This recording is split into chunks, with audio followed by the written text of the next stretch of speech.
Diabolico perseverare sulla richiesta di un referendum sull'autonomia.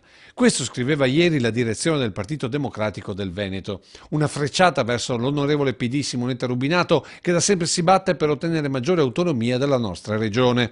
Troppi secondo i vertici del partito quei 14 milioni di euro di spesa per un referendum, quando basterebbe una semplice votazione in regione a Venezia. I 14 milioni, per questo motivo, sono un investimento. In fondo sono 2,80 euro a Veneto, perché ogni Veneto possa avere la possibilità di dire sì o no a questo referendum, che è un'espressione di democrazia diretta. Occorre dare più peso popolare alla contrattazione che il presidente Zaia andrà a fare a Roma, e questo lo garantisce solo una forte espressione dei cittadini.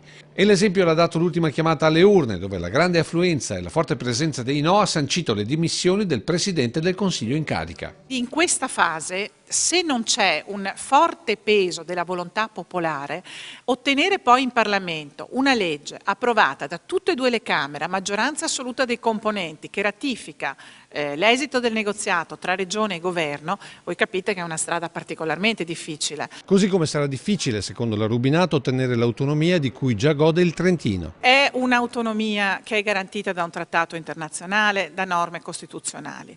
È un'autonomia che nel livello delle risorse che vengono trattenute, ma non solo quella del Trentino Alto Adige, è tale per cui probabilmente salterebbe la solidarietà nazionale tra gli altri territori.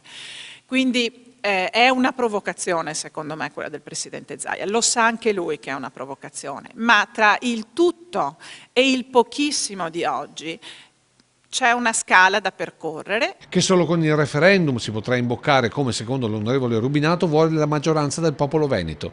Inevitabile proprio su questo concetto la stoccata verso l'attuale dirigenza dei democratici. Serve la spinta che viene da un voto popolare e quindi da un voto democratico, e credo che il Partito Democratico e la sua base sia con me, non sia con la dirigenza.